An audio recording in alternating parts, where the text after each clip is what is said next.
calling Catherine Bell the most indecent woman in the world, is the kind of headline meant to shock first and make you think later.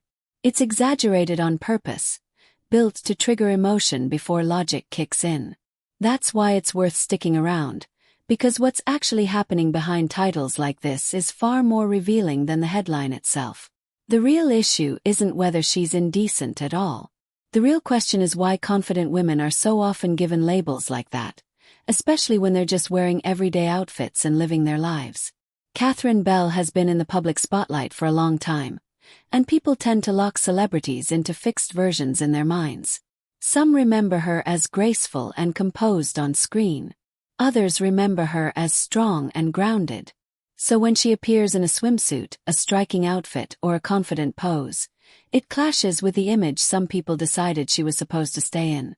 Instead of adjusting their expectations, they turn their discomfort into criticism. Suddenly she's labeled as too much, too bold, or worse, called indecent. But let's pause and ask what that word even means in this context. Most of the time, it simply translates to "she's not dressing the way I think she should." That's not a rule. It's a personal opinion. And opinions aren't facts. Wearing a swimsuit at the beach is normal. Wearing a form-fitting dress to an event is normal.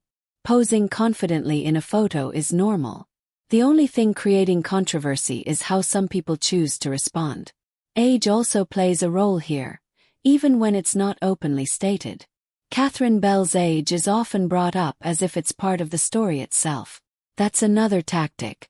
Some people act surprised that a woman can still look good, feel good, and carry confidence later in life, as if confidence has an expiration date. Doesn't. Confidence is about mindset, not age. In fact, many people grow more confident as they get older because they stop trying to meet everyone else's expectations. This is why these kinds of headlines exist. They rely on a clear double standard. A man can walk around shirtless at the beach and no one questions his character. A woman wears swimwear, and suddenly it becomes a moral discussion. That isn't about decency, it's about control. And the internet has always used shame as a way to control women. Another reason these labels spread so easily is because judging from behind a screen feels easy. People feel powerful when they can criticize without consequences.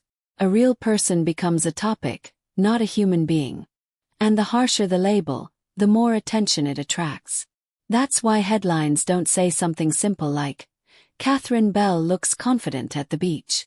They go for something dramatic and insulting, because outrage spreads faster than respect. What often gets overlooked is this. Confidence is not indecency. Wearing swimwear is not indecency. Being comfortable in your own body is not indecency. Those words are frequently used to punish women for being visible and unapologetic. Once you recognize that, it becomes clear that these titles aren't about honesty. They're about controlling the narrative. That doesn't mean everyone has to like every outfit. It's normal to have personal taste. You can think something isn't your style. But respect should always be the baseline. There's a big difference between saying, "This isn't for me," and attacking someone's character. Calling a person indecent crosses that line. And let's be honest, many of these viral outrage moments aren't even genuine. They're manufactured. Fake shock generates clicks, comments, and shares. The reaction becomes the product, and the cycle keeps going as long as people keep engaging with it. If you want more content that breaks down clickbait tactics and talks about celebrities in a fair, thoughtful way, like the video, subscribe, and share it with someone who's tired of drama-driven headlines. And let me know in the comments, do you think these titles are harmless entertainment, or do they go too far and spread unnecessary disrespect?